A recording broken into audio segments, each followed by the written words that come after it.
De Goede Bloemen en Goede Planten podcast. Volg Arnold Wittkamp in de zoektocht naar wat goede bloemen en goede planten nu eigenlijk zijn. De Goede Bloemen en Goede Planten podcast. Dames en heren, hooggeëerd publiek, hier is Arnold Wittkamp. Goedendag allemaal weer, lieve vrienden van de Goede Bloemen en de Goede Planten podcast. Vandaag is de podcast in het Engels, dus je kan hem gelijk uitzetten als je geen Engels verstaat. Dan zie ik je bij de volgende podcast weer. Because today's guest is Mr. Tim Huckabee. Thank you. Tim, how did you end up in the Netherlands? I had the opportunity to do a big project with a wholesaler. Can I mention names? Sure. You can do whatever you want. And this is a podcast. You can do whatever you want. Good. So I had the opportunity to work with florists, and I've known Martin and the team there forever. So it's kind of a funny story. It's Martin's team in the US, right? No, Martin's here. Martin's in the Netherlands. He's in Alsmeer. What's his last name? Because there are many Martins, probably also at Fleurimets. Yeah, I'm having a brain fart. Oh, fuck it. Okay. I can't think of his last name. It'll come to me. Yeah. So I've known him for a long time. When they came into the U.S. like 20 years ago, I would run into him at a couple places in New York. And we always had a great relationship. Talk back and forth. They sponsored me to speak at some events in the UK when they would have like regional trade shows. I would do my dog and pony show. Your dog and pony show we're going to talk about later. Yes, we'll talk about my dog and pony show later.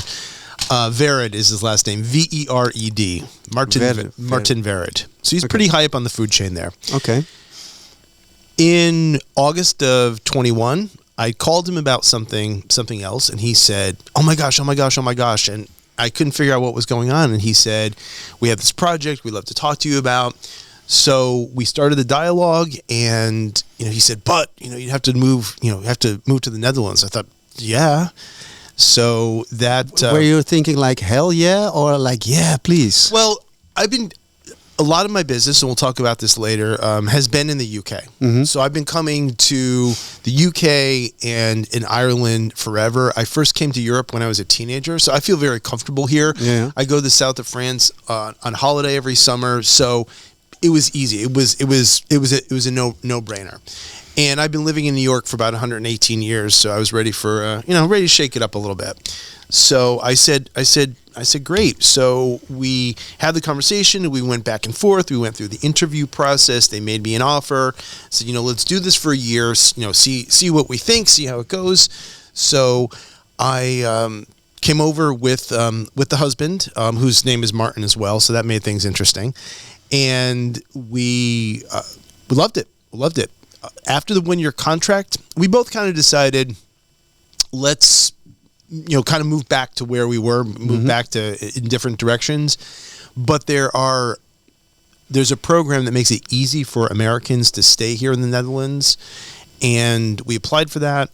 We got approved, so we had a 2-year cycle, and then we do another 2-year cycle, renew it, and yeah, it was super super easy. And we love it here, and we have friends throughout Europe. So Martin, my husband, is a big fan of Broadway and the musicals, so we kind of missed that from New York. So the West End in London became his new Broadway, because obviously you can jump on a train and you can jump on a plane, and you're there there very fast. And we take advantage of having a bigger apartment here than we had in New York. So we have guests coming, and jump in the car, and what would take us to someplace exciting like Pennsylvania back in the States now takes us to another country. Yeah. So now we're taking full advantage of living here in Europe. Yeah.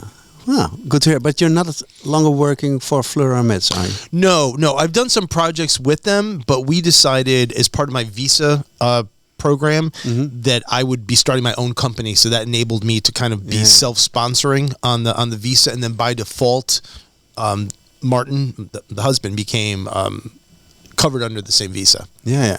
Okay, cool. And your company's name is The Profitable Florist. Correct. And that's a brand new business, or is that something you did before in New York too? It's a little bit of both. So I've been doing this since 1997. when I was in New York, we operated under a different name, under Floral Strategies.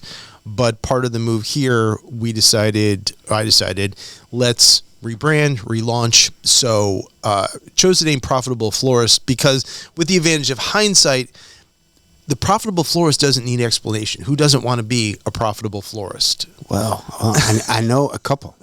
There are some out there, but in terms of the other company name, people are like, well, what exactly is this? But profitable florist is kind of like, there it is in your face, so you kind of know what you get. Yeah, okay, because I know quite a lot of different florists. Some of them, they're just like happy to be working with flowers, drink a glass of wine after closing time, and then if they can pay the bills, they're fine. It's not about profit, it's about creation, it's about love for the work. It's also kind of a psychology thing, I think, for many florists who talk to their customers. I see a lot of that, and it frustrates me because as much as I love this industry, I'm also thinking about it from a practical standpoint about making money and investing for the future. And yes, I talk to flower shop owners who will say flat out, "Nah, I'm good. Yeah. I don't want to earn more. I don't want more orders and more stress and more." And how do you come back to that? So I just say, okay. Like like peace out, you win, and that's it. Bye. Yeah. Mm-hmm. And is that something you did for Florimets too, to talk to florists, or was your job for Florimets here something completely different? We were working on a couple different projects because they're expanding globally. Mm-hmm. They want to build their footprint in other parts of the world. So I was also working on a couple of projects in the UK and the US. So I had my fingers in a couple different pots with them. Yeah. Yeah, it's a positive footprint. It's not a negative footprint. Absolutely. Because when we hear the footprinting stuff here, it's all about CO2. And right. But tell me more about being a profitable florist. If you look at, for example, 1,000 florists, what percentage of them do you think want to be profitable? That is a good question. I think all of them want to be profitable, but deep down also feel it. Because I come from a family where money was bad. Mm-hmm. Oh, these awful rich people. So ingrained in my brain is like, oh, you should not work for money. So when you hear profit, you think, that's what I think. I think about money. That might be to me, that has some negativity still in it. I try to get rid of it, doing the right affirmations and stuff. But for me, profitable is not the goal in itself. So part of that might be cultural, because I'm coming at it from the American standpoint, where you make it on your own and you make it big, and there's nothing holding you back. But I would say, I can draw on experience because I've been in 7,000 flower shops on 5 continents. Waiting for somebody to open up a shop in Antarctica, and then thank you. Yeah. And what I can say across all of them is there are certain aspects that are the same, and the idea of wanting to earn more money, wanting to be profitable, I think is there. But if you ask them, where does it fall on your list of priorities, it's maybe down there with like 3 or 4. They want to make customers happy. They want to be part of the community. They want to keep their staff employed and engaged. But I think that there are not as many people in this industry as you might find in another who are waking up in the morning and putting the key in the door with the idea of, I'm going to make a lot of money. Yeah. So when listening to you, I'm thinking, so what kind of archetype florist do you target with a profitable florist? Can you make a description of what would be your perfect customer? How is he or she called? What city, what size of a shop, what kind of florist is the one you are looking for? Somebody who has that mindset, somebody who wants to improve their business, somebody who wants to make more money. We both know that there aren't 100 million florists out there. There are a lot, though. There are a lot. However, there are many who fall into the bracket, and I'm saying North America, and I'll throw the UK in there as well. It's a bit similar, right? Yeah, it is similar. Similar the culture. Anglo-Saxon culture. Yeah, and yeah. Who are probably trading at, 500,000 euros a year or under. Staff of maybe three to four. Surprisingly, they're often quicker to hire us and engage us than somebody doing 3 or 4 or 5 million, which almost doesn't make sense based on what we're just talking about profitability.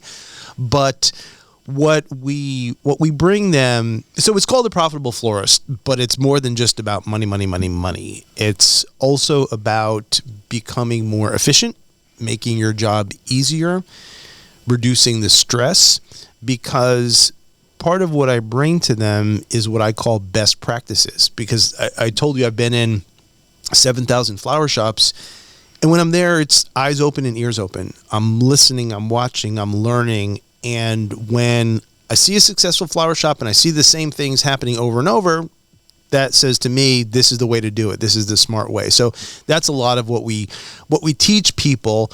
And it's the pushback and the acceptance level is interesting. I don't know if you want me to jump into that here. Or you want to come for sure. Why not? Yeah. I'm just, because I know a couple of florists too. I don't know if I've visited 7,000 of them, but I used to work for the water drinker company where I know them. I served a lot of floral designers there. So I know quite a lot.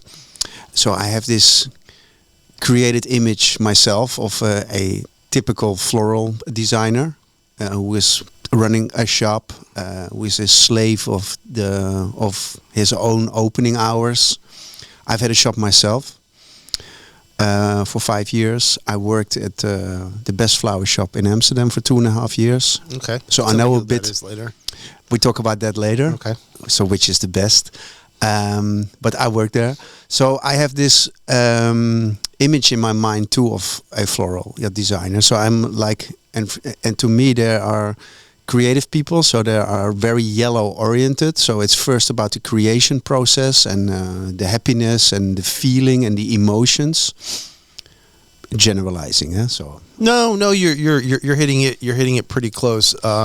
I would say for every florist who is thinking about business and profit first, there are 10 more who will say I'm a creative person.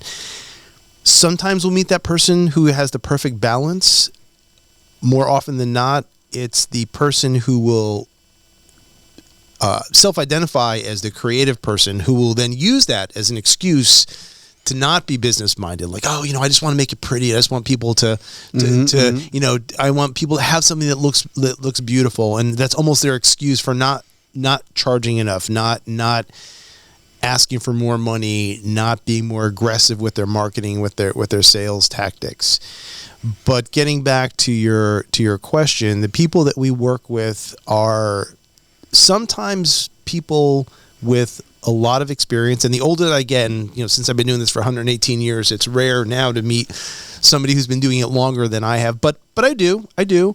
And it cuts both ways. Sometimes that person is almost rude to us and like, I've been doing this since 1963, and who are you? Yeah, you can't teach me anything. I could teach your class and blah blah blah. So the return people get on the investment for working with us, I'm just not going to get on all fours and beg for them to hire us. So I just say, great, glad to hear that. We're going to keep you on our email list. I never burn a bridge. I never say no to somebody, never kind of close a door, because you never know. But going back to my question before, so what is your ideal archetype customer? You were saying it's about the 500 grand, 2 to 3 workers in the shop, and what do they need? Why do they come knocking on your door? I wouldn't say necessarily the money that they're making, or even the amount of people. The ideal flower shop is one where the owner or the manager is actively involved, because that's important. Sometimes people think that what I do is that I'm a magician, that I'm going to come in, spend a day or do a webinar, and then boom, everything changes. That's not the way the world works. You don't learn Spanish in a weekend. You don't go to high school for a month. It takes time. Yeah. So what I do is I give them the path, I give them the seed, then they have to nurture that, and they have to grow that. The people that we've had the most success with, so I'm kind of answering your question in a roundabout way, are ones where the owners and the managers are actively involved in the training. They love it. They embrace it. They use it. They lead by example. And those who have just an open mind about learning. Because one of the nice things about my training is when I go to a store, and we'll talk a little bit later about how we do the training, but sometimes I still visit stores. You know, I don't even dress, you know, this fancy. I'm in like jeans and a polo shirt. I'm dressed the way you're dressed. So immediately people feel comfortable. Like I'm not like, oh, the guy, you know, the suit from New York. And adding to that, what I express to people is I understand your enjoyment you take from the job. I understand the frustration because I've done it. I've done it myself, and I continue to do that. As you can imagine, there are windows during the year when nobody wants to talk about training or education around Christmas, around Valentine's Day, around Mother's Day. So instead of doing the smart thing and sitting at home on the couch and watching Netflix for 2 weeks straight, what I do instead is I go and I work with a flower shop. So I'll go and I'll physically be there, but I'm part of the team. So I'm answering the phones, I'm waiting on customers, and it's good because it kind of keeps me honest, keeps me in line with the way consumers are changing, because the consumer we have today is different than the consumer in the middle of COVID and different from the consumer before COVID. So that's good for me to know, and then that in turn impacts how we train people.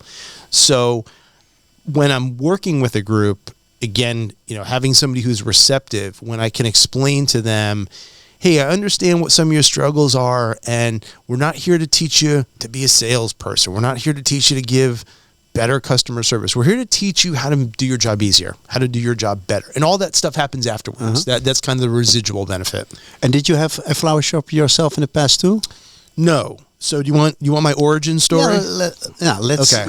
Let's discover your path into the flower business. So my origin story is I went to university for marketing, and I grew up in Connecticut, which is 60 kilometers outside of New York City, but still kind of under the influence because it's a city of 9 million people, and had been going there all along, growing up, loved being there, decided to move there in the early 90s. And this was when we were having an economic downturn. And I had money saved up. I thought, okay, I can move there, coast for a month, you know, see what happens. So that month came and went pretty quickly. And I thought, well, this isn't good. I need to get some money coming in. So it shows you how long ago this was. In the newspaper, reading the ads, found an ad, and it said, answer the phones part-time, like customer service part-time in a flower shop. And I thought, a trained monkey can do that. Like, how difficult could that possibly be? And I went for the interview and met with the owner, and it was very intense, and it was the middle of April, 1993. So that gives you my timeline. And they hired me, and I started on April 23rd, 1993, 2 weeks in back of Mother's Day. And I asked my coworkers, I was like, well, what's Mother's Day going to be like? And they just kind of like snickered and like, stupid new guy. And then I started to panic because I thought, I'm going to be in trouble because I don't know crap about flowers. I don't know the Latin names. And my concern was that the flower shop was very, very luxe, very high end, in a super, super affluent neighborhood. So I expected all of these people to be calling and being very, very particular and dropping flower names. And I was able to coast through that super busy holiday of Mother's Day, realizing they don't give a shit. They just want it to be pretty. They don't need to, coreopsis sounds like a skin rash. They have no idea what it is. They don't care. They just want something pretty. Yeah. So that was kind of my big awakening. And that really became the foundation of what we teach. So what happened was I loved working there. Absolutely, positively loved it. There are two people that I worked with. What was it? What? So my job. Were the flowers surrounding by beauty, or what was it? It was, that you liked so much about it? So it was a lot of things. The name of the store was called Surroundings. It was on 79th Street in Broadway, Upper West Side, very, very affluent. At the time, I was living on 29th and 3rd, an hour's walk away. And again, it was spring. So I was walking to work. So I was walking through Central Park. So already I was kind of like high on endorphins before I even got to work. If you remember the timeline, early 90s, no internet. So there was the phone. Like, you came in or you called, maybe you sent a fax, but the phones were busy. The phones were raging. And there were 3 of us on the phones sitting, I kid you not, in an office about 3 meters wide by about 3 meters long by about 2 meters wide. So we were in each other's laps. And you were just taking orders. Just taking orders. Wow. And this was old school because we had these huge order pads and they were in triplicate. So you were forever like grinding your pen into the sheet to make sure it got to the 3 copies, and always shaking your hand with writer's cramp. And there would be times when the phones would be done ringing, but I still had, that 20 centimeters of paperwork to go through. But the people that I work with, a woman named Greta, a guy named David, I'm going to have dinner with them in New York next week. We became best friends. I absolutely loved it. I was very lucky because... But you didn't make the flower bouquets. You were just taking orders. So here's what happened. The whole vibe, the whole dynamic of the store was great. Everybody that worked there was intelligent and fun and engaging. But again, as I said, because the phones were so important, it was segregated. So you worked on the phone, you worked in design. The flower shop itself was in a townhouse. So that sounds lovely and sexy. It was a pain in the ass because you're forever walking through the store, bumping into something, bumping into somebody. But because of that, I was always exposed to the flowers. So I learned the flowers. I learned to appreciate good design. I could copy one of their designs. I can tell you that's fugly, that's beautiful. I would never go into a flower shop today and say, hey, hire me as a florist, hire me as a designer. But I can copy and I understand and I appreciate it. The owner was smart because what he did was about 2 or 3 times a year, we would have a store meeting and he would have our lead florist teach us, the people on the edge, the phones and the other people, how to at least create a hand tied. Like if a customer came in, there was nobody to help them and they were in a pinch, rather than having them walk away, we could create a hand tied. Yeah. So I learned those basics. And then the years started going by. I was there for 4 years and I was making okay money, but the floral industry then and now, you're not going to get rich. No. You're really, you've got to be in it because of the passion. And I felt like, okay, I'm going to blink and I'm going to be 40. And I'm still going to be taking orders on the phone in a flower shop. Not that there's anything wrong with that. It's hard work and it was great fun, but I wanted more challenge. Yeah, you wanted more out of your life. Yeah, so I did a little bit of soul searching and I kind of had this idea to take everything that we learned, everything that I learned there, and package it. And I had a chat with the owner. And I wanted to have his blessing. And I kind of said to him, I'm going to draw a 50K circle around the store. I'm not obviously going to go and teach your secrets to the competition. But, that was the genesis of my business back in 97.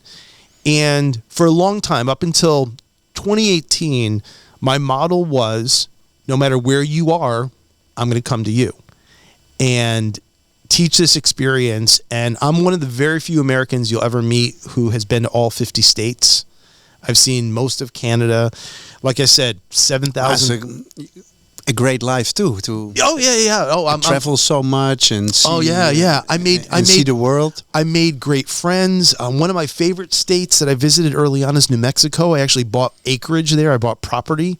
I love it so much. So no, I've been extremely lucky and no complaints at all. But by about 2018, I started to feel like I was missing life. So technically I was living in New York, but I was often leaving on a Sunday, coming back on a Friday. So I was having a weekend in New York. So it was good timing because technology had arrived at the point where it was easy for me to migrate into a webinar. So I kind of did a flip where before I did 99% on site, 1% remote, I flipped it. So now it's 99% remote, 1%. It's good timing also.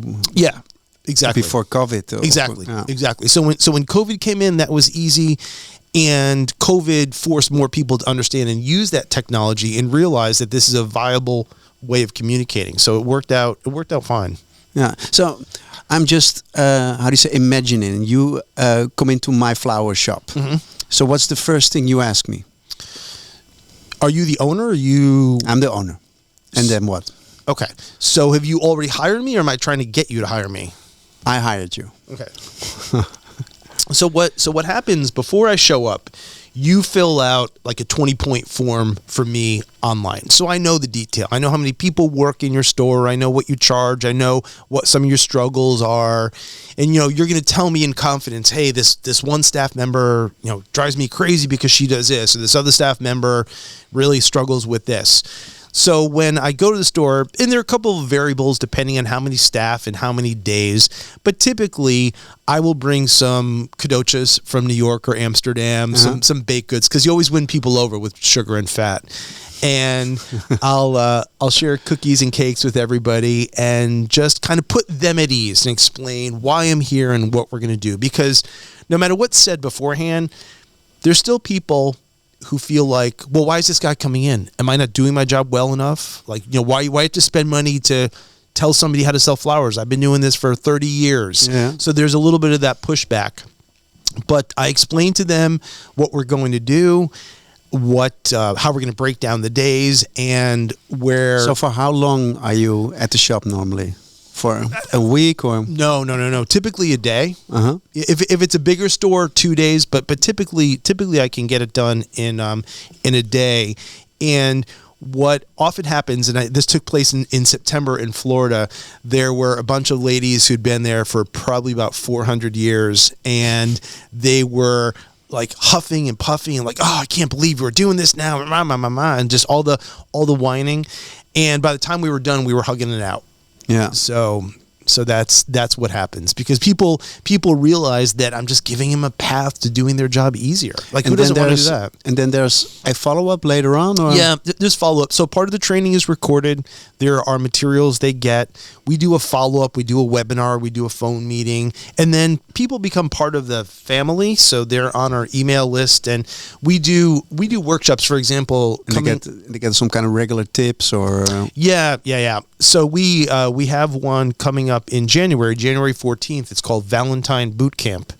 And, I think the name says it all. And we have florists from all over the world who join us. So those are the kinds of opportunities we give them throughout the year to keep in the loop. It's the worst day of the year, Valentine's Day, no? You get all these people in the shop who are not used buying flowers. And then you have to charge them 3 or 4 times the normal price, so everybody thinks you're a crook. Yeah, it's. What would be your tip for florists when people are complaining? Why is this red rose so expensive? Are you trying to rip me off?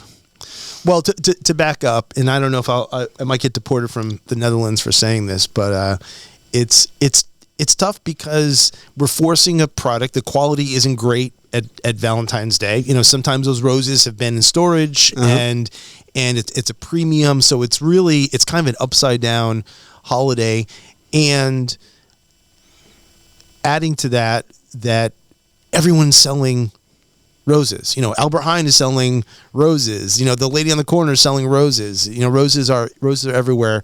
To your question, when people ask that, and they do get pissy, and they don't think about the math. They and there's a classic example in my neighborhood in Oostdorp.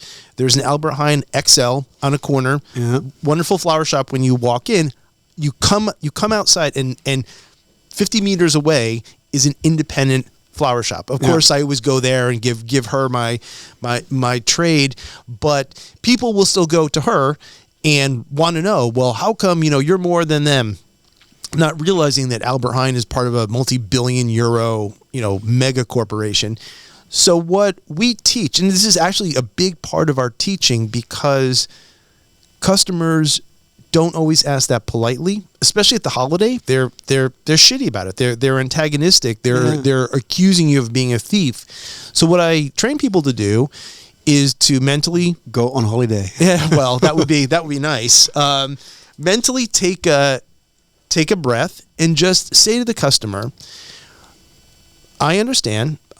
However, I don't know about the age or the quality of the roses anyone else is selling. I can only vouch for what we have here at Tim's Flower Shop, and that's why we charge what we charge. And if you don't want to pay €90 for the dozen roses, I've got half a dozen for 50. In other words, we're not going to get into a big philosophical discussion. We're not going to talk about... You're not going to talk about the purchase, the supply and the demand. supply chains and the hole in the ozone and, and the baby whales and all the, everyone else, the stuff everyone else wants to talk about. No, just kind of get right to the point. But what you're doing that way is saying to the customer, number one, it's a fair price. Tomorrow there will be half. Well, there's that. Number two, we're not going to negotiate. But what we're also saying is that, this is what we charge. We don't need to justify it. And if you don't want to pay it, that's okay. But you're not going to get it. We've got a plan B or a plan C. Okay. Because that also was my struggle always with the Valentine. That for your regular customers, you kind of can prepare them knowing what kind of person they are up front. That you say, well, listen, if you want to have the roses on Valentine's Day, I have to pay triple the price I normally pay. Yeah. So you can explain a bit what happens with supply and demand, but many people just walk in your shop and think you're a thief. Well, the people who have bought them before know. Yeah. And I don't know if it's as much of an issue here in the Netherlands, but in the U.S., the price of gas spikes in the summer. It's supply and demand. There are more people driving, so the price goes up. So you expect that. So I do believe that people are expecting to pay more at Valentine's Day. And the other thing too is we've got to be, I feel, careful of the words we're using. At Valentine's Day, what many flower shops have are shoppers. And there's a difference between a shopper and a customer. Yeah. A customer is somebody who was there at Christmas, somebody who was there at Mother's Day, who orders their funeral flowers. Yeah. The shoppers are the one who are opportunistic. Maybe your store is on their way home. Maybe their flower shop has sold out. Maybe they didn't like the colors at the grocery store. So there are a lot of shoppers. And there are, I would say, the only time of the entire year that anybody has ever hung up the phone on me or walked out of the store is at Valentine's Day when they hear that price. And again, I don't take that personally because I know historically and statistically they're a shopper, not a customer. Yeah, so you don't have to worry about it. No. So are flowers too cheap in the Netherlands?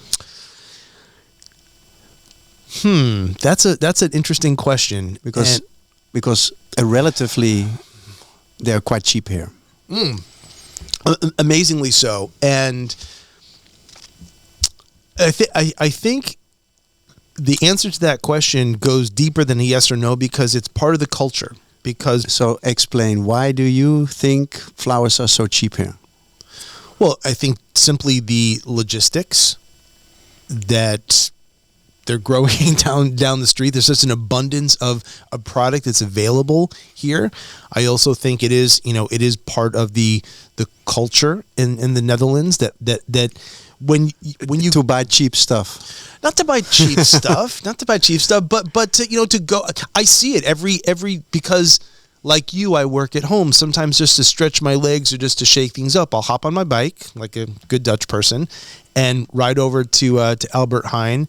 And I will see how many people are clustered around the flowers and how many people are taking the time to look and to buy those, along with the loaf of bread and the other essentials that they're getting. And yes, I think flowers are incredibly inexpensive here. I think that they could. Nice choice of words, also. Well, I firmly believe that we could raise. Flower shops could raise prices, and all that would mean would be more money in their pocket because it is part of a cultural thing. And we're paying more now for eggs. We're paying more now for bread. We're paying more for everything. And one of the things that I often say to people in a flower shop, because inevitably, and maybe you suffered from this as well, there's a little bit of that pushback in a sales mentality of, well, what would I spend? And what do I think this customer can afford? And we call that selling from their own pocket. And what I say regularly is, in a flower shop, whether that person is walking in or calling, you're never going to meet somebody who's going to skip their last meal, miss a car payment, or get booted out of their house today because they're spending their last euro on flowers. True. You will never talk to somebody that poor. Flowers are a luxury purchase, whether you're spending €5 or 500. So that to me is very liberating, and it makes it easier for me when I'm talking to you to learn what's going on. If you tell me it's your wife's birthday and it's a milestone birthday, without hesitation, even here in the Netherlands, I would start you at €100 because that's appropriate. That's a lot of money, man. Hey, it's going on your Visa card, not mine. It's true. That's true. No, I had a very small flower shop when the euro came. Mm-hmm. So the transfer from the guilder to the euro, instantly, it almost doubled Okay. the price. I wasn't sure what the conversion rate was. Well, because flowers are an export product, and I think the price setting mechanism is done mainly because of the export. So the true value of, for example, a red Naomi rose is not made here.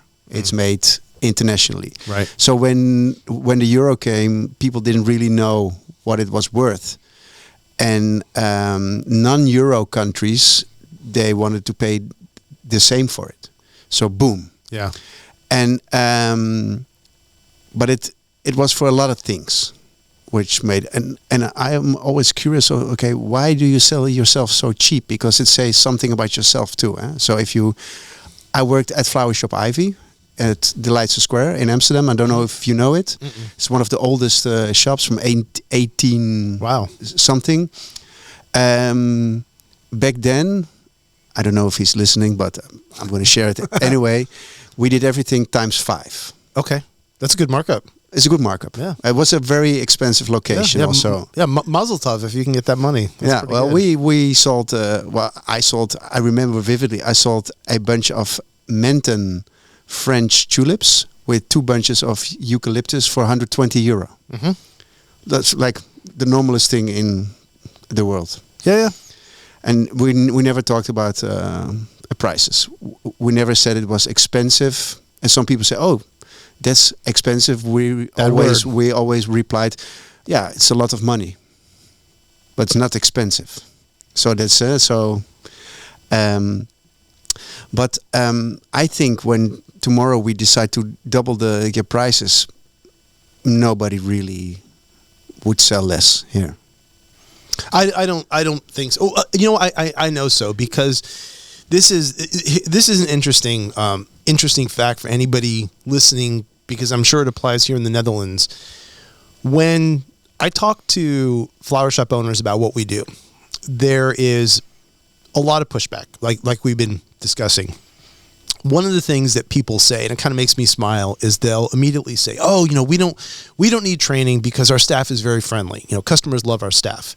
And my reply is, fantastic. I can't teach nice. If they're nice, if they're friendly, that's awesome. However, just because they're friendly doesn't mean they're doing their job well. No, it really doesn't. But then I've got proof, and here is the proof. Take a flower shop, okay? The flower shop you mentioned, any flower shop here in the Netherlands. Look at what the customer spends on average on the website for delivery, okay? Then look at the average that the customer spends for delivery when they ring the shop or they call the shop. And there's usually about a 25% difference, which is huge. Do you know why that happens? No? Tell me. Because the website isn't afraid of customers. The website's going to show you the 10, 15, 20 euro upgrade. Yeah. The website's going to remind you, add a box of chocolates, add a foil balloon, add a teddy bear. So if you dive deeper into it, what it's saying is that customer on your website is probably somebody who lives within 10 Ks of your store. It just so happened that for whatever reason, they needed flowers outside of your trading hours. So they opt to shop online. But now that same person being given the choice of maybe spending 75 euros versus when they call the shop and they're asked how much you want to spend or told automatically our hand tied start at 35, they're spending the money. Yeah. So what my training does is it kind of closes that gap. So we're not creating this artificial atmosphere where we're now charging customers a ton of money and making them, because if that were the case, I'd be out of business 25 years ago, if you think about it. Because if we were somehow strong-arming people to spend more money, what would happen is they would go away. There's a very interesting statistic about customer service that I love to quote, and that is that 68% of people don't complain, they don't go back. So my point is, if my methodology was based on uncomfortably getting customers to spend more money, it would have tanked me years ago. So people will spend more money if we let them. So that's what I help people to do. And is that also, do you think that the price indication on the flowers, is that something you should or shouldn't have in your shop? So the lilies, €2 a stem, that all the prices are marked. Is that a go or a no-go in your opinion?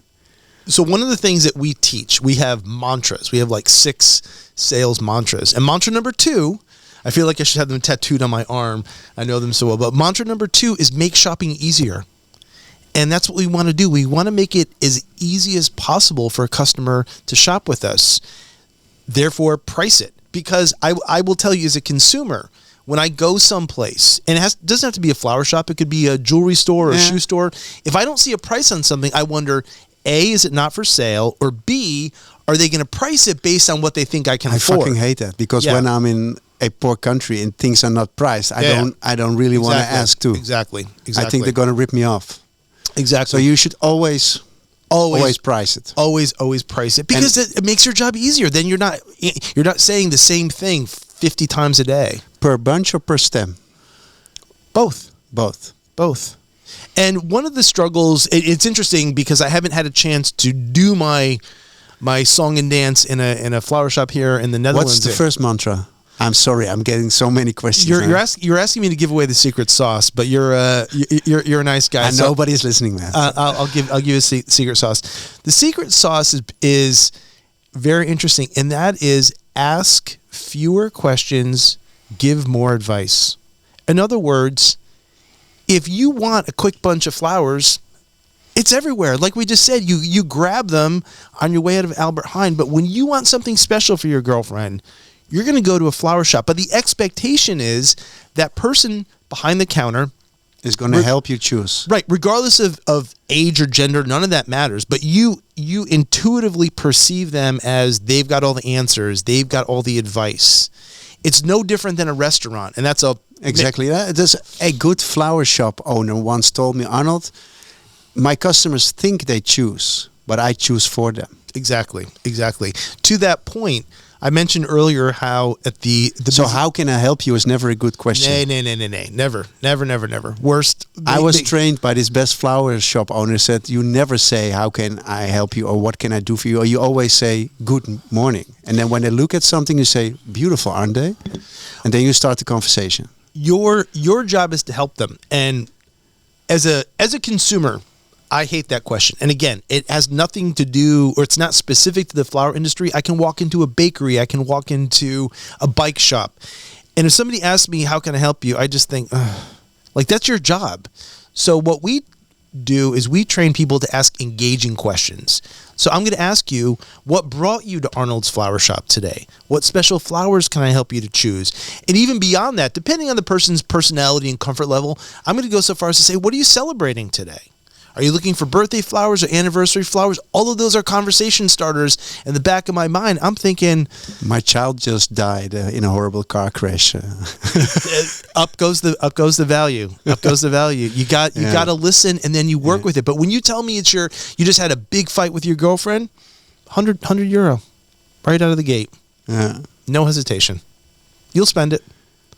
How Mad Is She was a name. That was a Society of American Florists did that years ago, and maybe it's been copied elsewhere. But yeah, there were posters about a meter long that they gave to members to hang in their flower shops, and that said, "How mad is she?" And then there were three different sizes. Pretty cool. Yeah, yeah. So yeah, that's what we teach. And the other thing I like to share is the compliment that I get most often when I'm waiting on customers. And I think it's just like music to my ears, is people will say to me, "Thank you so much. You made this so quick and you made this so easy." So they don't feel rushed. And I don't know that they can necessarily determine what was different from the last time they bought flowers elsewhere, but it's upfront and they realize, wow, I didn't have to answer 50,000 questions. This took 2 minutes. And I've got this big, gorgeous design. I know how it's going to look. I know when it's going to be delivered. You know, I was reminded about adding a 250 gram box of truffles, so everyone's happy. Yeah, and to give supplementing coffee or your drinks, go or no go? Well, that is probably one of the reasons why I want to live here permanently in the Netherlands. That everywhere I go, my gosh, Specsavers is giving me free coffee. So yeah, it's culturally, it's part of the mix, and I think why not? Yeah. Make a customer feel more relaxed. Give them a chance to maybe browse at what you have, because maybe you have a bigger footprint in your store, and you're carrying candles and you're carrying vases and other items for them to look at. For sure. Do you visit a lot of flower shops in Amsterdam? It's anywhere you go. No, it's never my intention to go looking for them, but absolutely, whenever I'm out and about, I will go in, I will give them my business card, ask for theirs, comment on the shop, poke around. Yeah, I'm always looking to see what's going on. And are there any flower shops of which you think, wow, these are amazing? I've seen many. In fairness, I can't conjure their names, but let me put it this way: I haven't seen a shitty flower shop. Didn't you? No, okay. no. And I've seen some shitty ones in my day. After the talk, I'm gonna give you some names. Okay. So you came to Holland, started the Profitable Florist, Mm-hmm. And now you're looking for customers, or so how is this going for you? So how is business for the Profitable Florist? So I'm still operating primarily in the North American market, which via webinars and via webinars, and I'm going and your newsletter base and your So we do live webinars. We have pre-recorded webinars. We have monthly meetings. I'm going back next month to visit a couple of flower shops. So I'll go and I'll kind of stack them where I'll see 3 or 4 in a row, be gone for a week. But I'm doing more work now in the UK and Ireland because they're in my backyard. But my own stupid hang up for a long time has been the language. But I realize living here now that the Dutch language it's all smoke and mirrors. At home, you all really speak English, so I feel more comfortable. We're not shy of speaking English too. So. Nay. Everyone speaks English so well. So I realize that yes, I can be as effective here in the Netherlands, and I also see you as a speaker at floral shows. Or I do. Yes, I speak at floral events. There's one of the states in America, Montana, gorgeous state in the West. They reached out to me last week. They asked me to come speak at their annual convention next year. There is also a trade magazine. We have 2 big trade magazines in the New World, and one of them is called Floral Management, and I write a column for that. Okay. Can I tell you about that? Because that's kind of fun. For sure. So I've had a great relationship with them for years and years and years. They have an annual convention that's attended by people from all over the world, and I often will give a business workshop there. But in their magazine that comes out 6 times a year, I have a column called Flower Shop Sale or Fail. So what I do is I will pick 3 random flower shops. I'll pick 3 random topics, and I will call them to masquerade as a customer and record it. And it's always a crime scene. It's always a shit show. It's like worse than nails on the chalkboard, because what I do is I intentionally beg them to sell me big. And I'll say something like, my wife just had triplets, and, she's recovering from cancer, and she lost 3 toes to gangrene. No, but I'll just, I'll say it's, it's my sister's 40th birthday, and I'm calling from out of state. Yeah. And, I have a process where I give them all of the details and cues and clues that customers do all the time, but it's painful to listen to it just kind of fall through their fingers. So what I do is take that call, we scrub it. So we pull out the name of the shop and the name of the person. So we're protecting everybody. But in the column, I write about it, and I say, here are the areas where they did well. Here's where they fell down. And then there's a QR code so people can listen to the call as well. That's cool. Yeah, it's fun. It's a lot of fun. We have a magazine in the Netherlands too, and they do the mystery shopper. They do some kind of the same. Yeah. But then not that specific. No, I'm brutal. Brutal. I can imagine. I can imagine. We actually do a recurring monthly workshop called Mystery Shopper Calls Live. So on that one, we listen to 3 of them, and then we have an open mic for all of our members. So we say, tell us what you like, tell us what you didn't. And I love it because I do feel sometimes like I'm in there in my ivory tower and I know everything that's right and everything that's wrong. And people will point out something and I think, you know what? That's a good reason. Maybe I didn't think about that's why she said this or he did this. But it is definitely one of the best ways for people to learn, meaning the staff in the store, because they're hearing themselves. Yeah. They realize that would have been me. I would have made those same mistakes. Yeah. A big question, because time is running fast. So I had a lot of questions in my mind. I'm gonna skip those, but one important, I think, is for our listeners. We are also growers, or in the wholesale business, but also florists. How do you see the future of flower shops, of a local small flower shop in a neighborhood or in a small village? Are you positive, or are we talking? Are you concerned? Are we talking like not Western Europe, United States, civilized world? Okay. What I old world. Okay. What I would say is old world and new world. Innovation is important.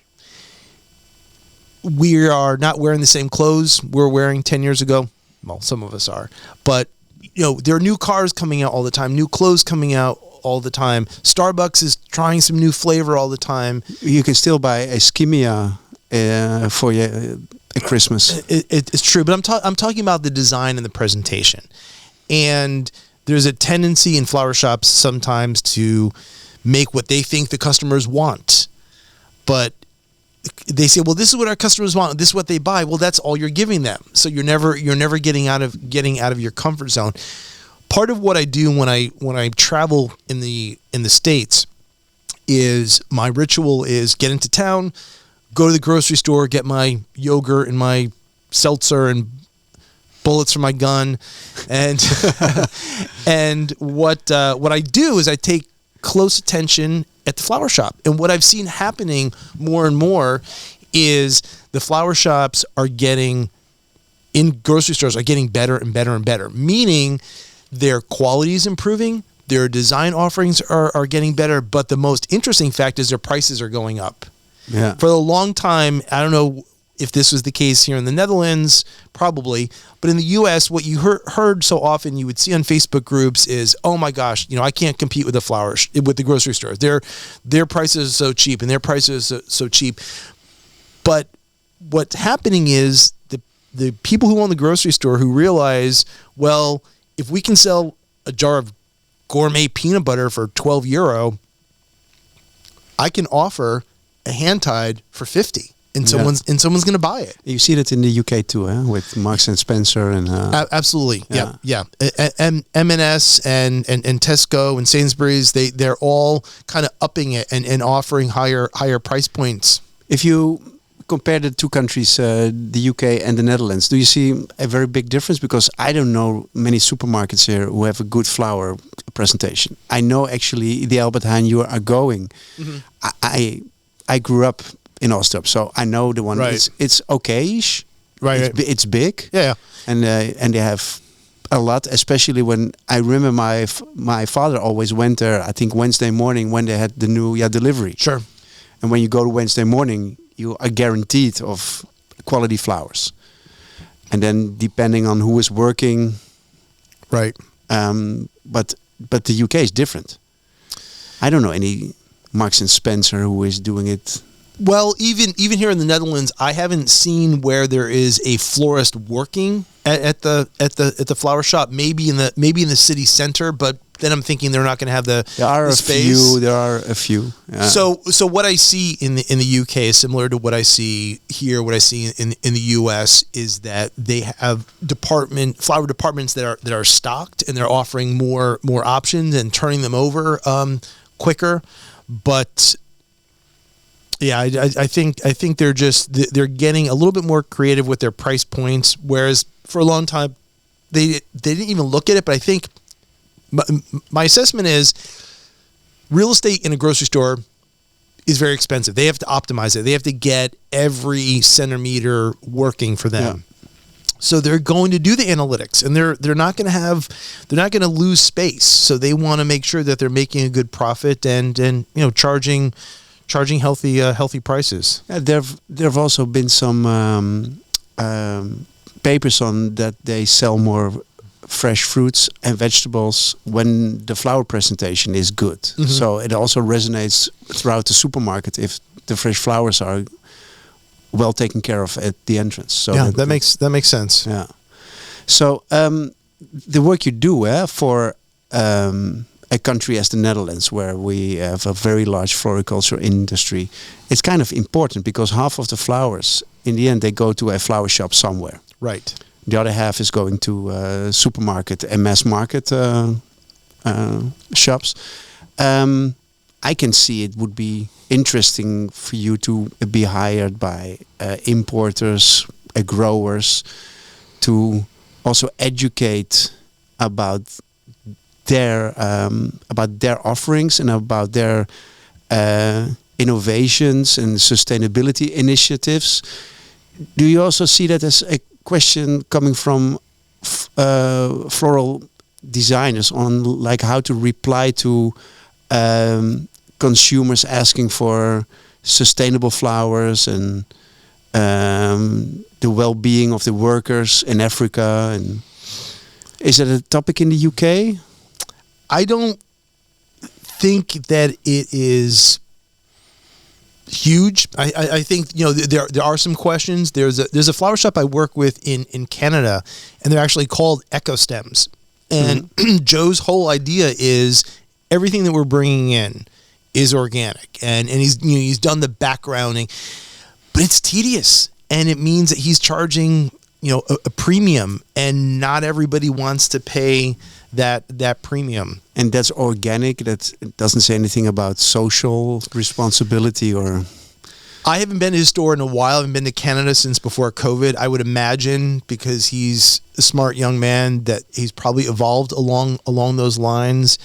I hear things on Facebook. I see florists post them, but I don't see there's a huge movement that people are protesting out in front of flower shops and burning the owners in effigy if they're they're using the wrong chemicals or sometimes here it feels like, I don't know if you watch the news here. I do. There seems a kind of movement in some groups to bash fresh flowers. Right. They've been flown in. Slave labor, water management, insecticides, chemicals. And I've watched plenty of YouTube videos about that €3 T-shirt at Primark. Yeah, but that's compare with what you need a T-shirt. Ugly. Yeah, right. Yeah.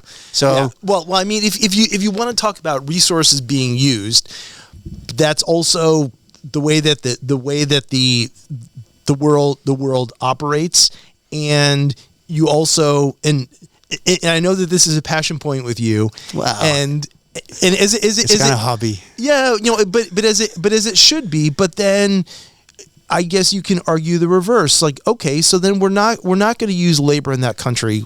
How does that impact those families? How does it impact those people? I remember when I visited some of the farms in Ecuador about 10 years ago, I was told what they were making, and of course, your knee-jerk reaction is to compare it to what you would be earning at home, and it was, people would say it's slave labor, but the owners were saying, the growers were saying, this enables these people to send their kids to private school, to be able to get a mobile phone, to do good things. So I understood. I truly did. And there's also a movement too now in the States. They're trying to, and I'll have to give you the details as well, although you may know about it already, to help people understand the physiological benefits of flowers. So it's not just the physical, but the emotional that value. Flower feeling, making out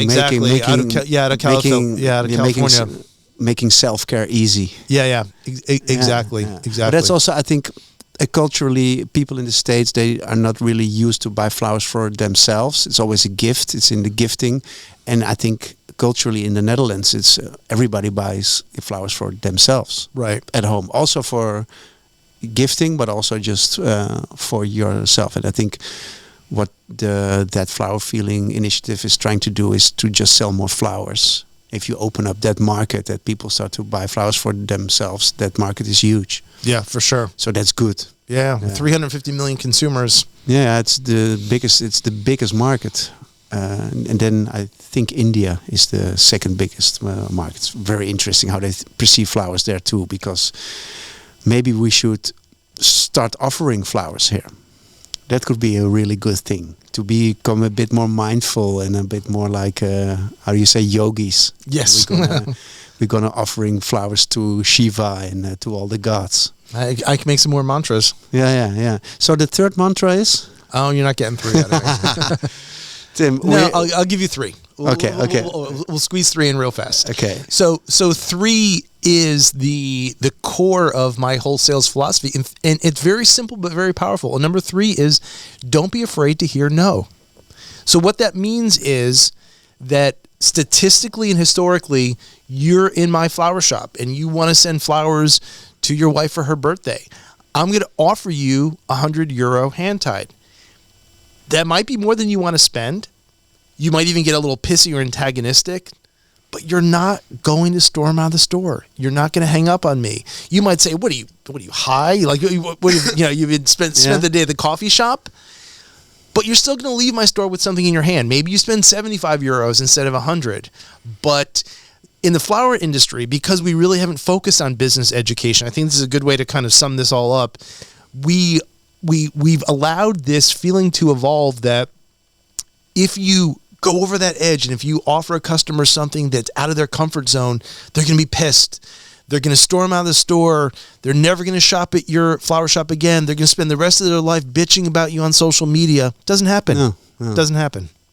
It doesn't. No. It doesn't. So how can people in the Netherlands reach you and beyond? They can reach me on our website, theprofitableflorist.com. They can exactly. My Dutch mobile is on there. My American mobile is on there. They can reach out by email, and I kind of work vampire hours because I am working with the UK, an hour behind us, but then I'm also working till 11 p.m. our time here in the Netherlands because it's still business hours. So in North America. So do not call you at 7 a.m. in the morning. Call me whenever you want. Okay, cool, Tim. Is there anything I missed in this conversation? We are past the hour, so I'm gonna wrap up. Okay, yeah. Well, what I would like to do, especially to listeners here in the Netherlands who maybe are skeptical, understandably, is I'd love to give them some free samples. We've got pre-recorded workshops. I'd love to share that with them so they can try it out in their store and see that it does work, that people will spend more money. And do they need a kind of referral code or where? Well, they could drop your name. They could mention Thirst. That would be good. But just by virtue of them being here in the Netherlands, I'm going to connect the dots that they Cool. came to me through you, so we'll hook them up. Cool. I'm gonna share this podcast in a Facebook group for Dutch florists too. It's Great. It's called Bloemisten and Kwekers Benelux. It's florists and growers in the Benelux. The group hosts about 7,000 members. Wow. So it's Great. and maybe you get some business out of it. Okay. I wish you all the best. Fingers Thank crossed. You. Thank you. Thank you so much. Okay. Thank you. Dankjewel.